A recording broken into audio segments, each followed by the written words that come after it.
Two bodies hung in the open, left exposed. No covering, no protection. In that time, that meant something. It meant shame. It meant being left without honor. It meant being forgotten. And once the execution was over, everyone else left. But one woman did not. She came to that place, spread sackcloth on a rock, and stayed. Not for a moment, not for a day, for months. When birds came down, she drove them away. When animals came at night, she fought them off. She did not leave what remained of her sons. No authority, no power, no voice in what had been done. But she refused to walk away. And what she did in that place, without speaking a word, reached the king. So who was Rizpah, and why did her refusal to leave matter? The story of Rizpah does not begin with her. It begins with a problem that would not go away. In the second book of Samuel, chapter 21, during the reign of David, there is a famine in the land. Not for a short time, not for a single season, for 3 years. Year after year, the lack continues. This is not a moment of inconvenience. It is sustained pressure. Crops are not producing. Resources are not recovering. Whatever relief may have been expected does not come. And after 3 years, David seeks the Lord. That matters, because it shows that this is not being treated as random. There is a question behind it. Why is this happening? In 2 Samuel chapter 21, verse 1, the answer is given clearly. There is blood guilt on Saul and on his house, because he put the Gibeonites to death. This reaches back to something that had already been done.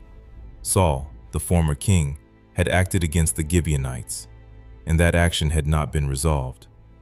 The Gibeonites were not enemies in the usual sense. They were a people who had made a covenant with Israel generations earlier. That agreement had been allowed to stand, but Saul violated it. He put them to death.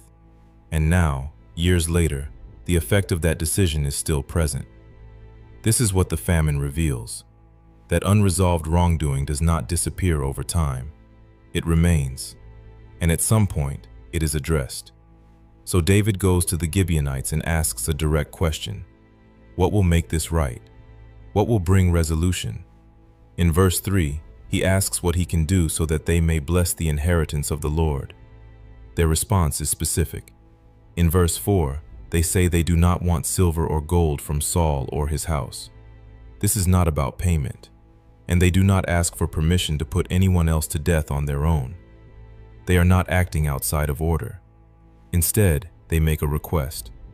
In verse 5, they say that the man who consumed them and planned to destroy them should have descendants removed, so that his line would not continue in the same way. Then they ask for 7 of Saul's sons to be given to them. This is where the situation shifts, because this is no longer just about what Saul did. It now involves those connected to him, and David agrees. In verse 6, he says, "I will give them." That decision sets everything in motion, not just for the kingdom, but for individuals who are about to be directly affected by what is about to happen. Because the famine is not resolved yet, the cause has been identified, the request has been made, the decision has been given. But what follows will bring the situation from explanation to action. And that is where Rizpah's story begins to move into view. Once the cause is identified and the request is made, the situation moves forward without delay. David has heard the answer. The Gibeonites have made their request, and now a decision has to be carried out. In the second book of Samuel, chapter 21, verse 6, the Gibeonites ask for 7 men from the sons of Saul to be given to them, to be put to death before the Lord. And David agrees. That agreement matters, because from this point on, what happens is not accidental. It is deliberate. It is carried out in response to what has already been established as the cause of the famine. But even within this decision, there is a distinction. Verse 7 says that the king spared Mephibosheth, the son of Jonathan, because of the oath between David and Jonathan. That oath had been made earlier. It was a covenant, and David keeps it. This shows that even in the middle of judgment, prior commitments still stand. Not everyone connected to Saul is treated the same way. but others are chosen. In verse 8, it says that the king took 2 sons of Rizpah, the daughter of Aiah, Armoni and Mephibosheth, and 5 sons of Merab, the daughter of Saul, whom she bore to Adriel. These are the 7. This is where Rizpah enters the story directly, not by her own decision, not by her own action, but through what is taken from her. Her sons are among those selected, and there is no record of her being consulted, no indication that she had any authority to change what was happening. The decision has been made, and now it is being carried out. Verse 9 says that they were given into the hands of the Gibeonites, and they were put to death on the mountain before the Lord. This is public, this is visible, and it is final. Then it says that they fell together. 7 lives ended at the same time, and the text adds an important detail. It happened in the days of harvest, at the beginning of the barley harvest. That timing matters, because it marks the beginning of what Rizpah is about to do.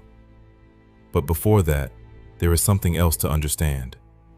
After they are put to death, their bodies are left exposed. There is no immediate burial, no covering, no removal from public view. In that time, this carried meaning. It was not just death, it was exposure. And once the execution is complete, those responsible step away. The action has been carried out. The request has been fulfilled.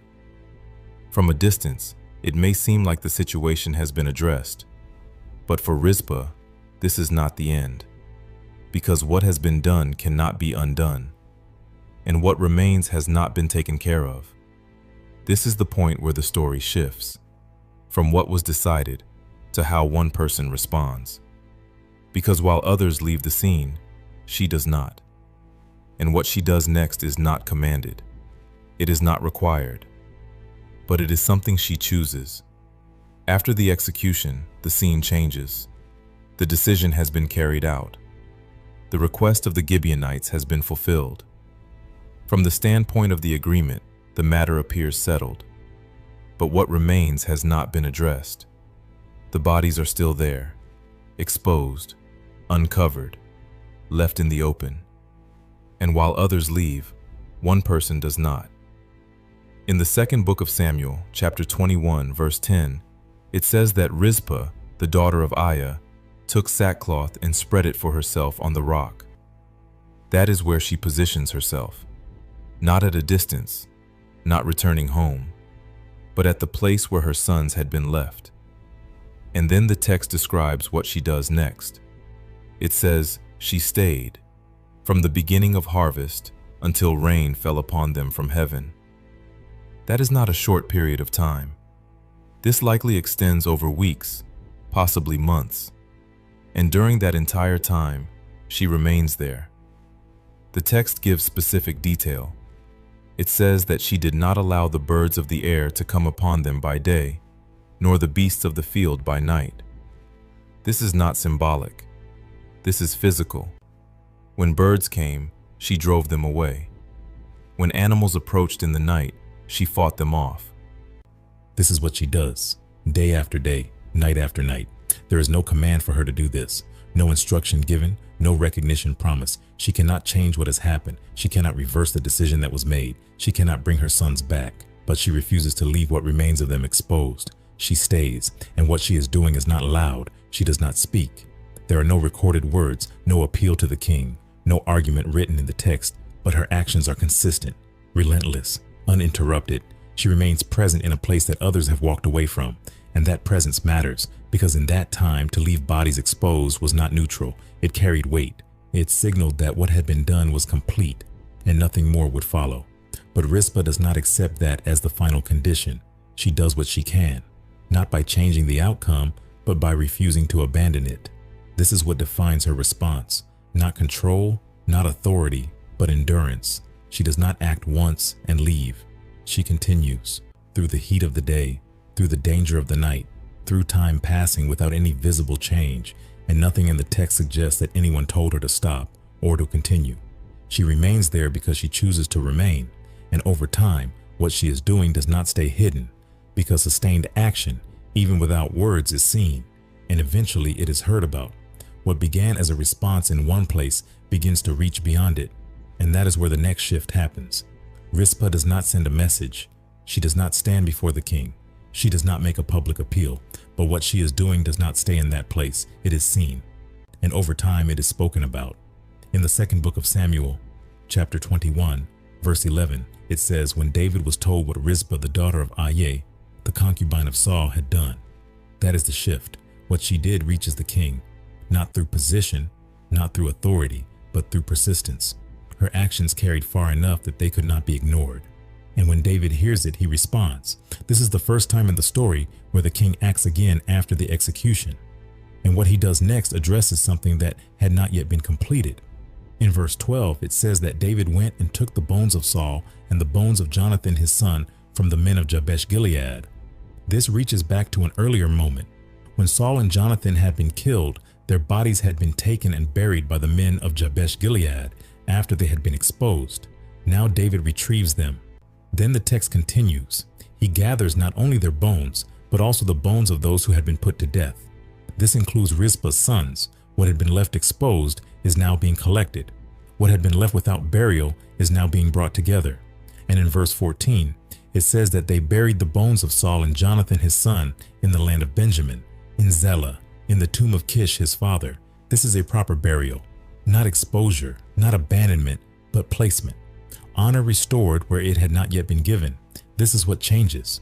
Before this moment, the execution had taken place, but the bodies remained exposed.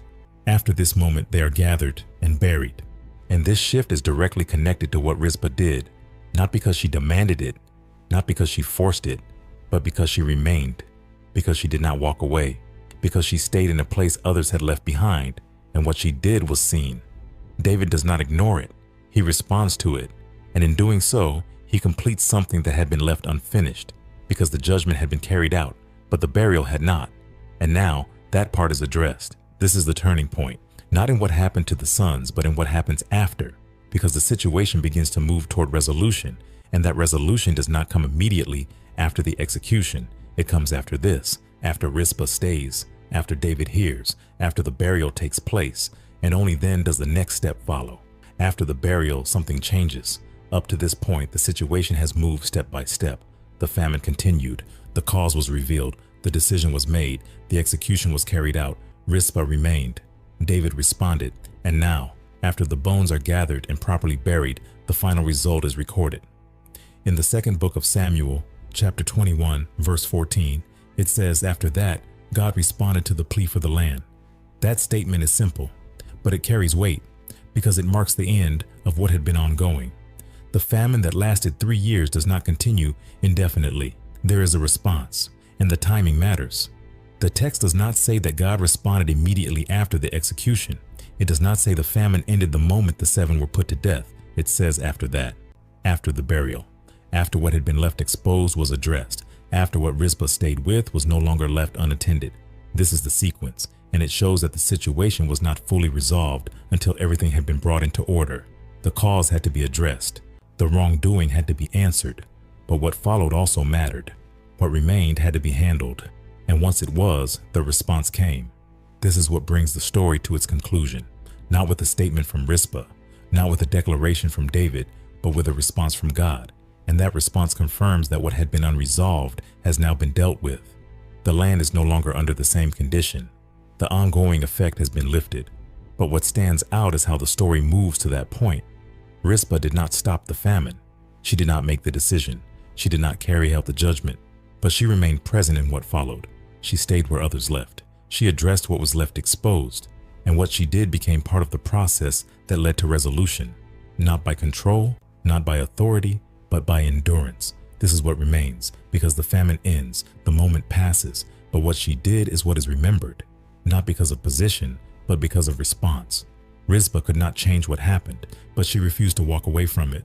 She stayed where others left, and because of that, what was unfinished was brought into order. In the second book of Samuel, chapter 21, verse 14, it says, "After that, God responded to the plea for the land." Her role was not control, it was consistency. And that is what made the difference. If this made you think, take a moment and be honest with yourself. Where do you need to stay instead of walking away? Comment, "I will stay," if this is something you want to live out. And if you want more clear, grounded Bible stories like this, subscribe and share this with someone who needs to hear it. Shalom family, welcome to Bible Stories in Black. We bring powerful Bible stories to life, stories that highlight our faith and depict the people of the Bible as Black and melanated people, as they were in biblical times. Now you can be part of this mission by becoming a channel member. At the Royal Supporter level, just $4.99 a month, you'll unlock special perks, loyalty badges that show your support next to your name in the comments, custom emojis you can use to celebrate and engage, early access to every new Bible story video before anyone else, priority replies when you leave a comment, and members-only posts where you get to vote and shape upcoming stories. Your support at this level helps us keep sharing these powerful stories with the world, but maybe you want to go even deeper.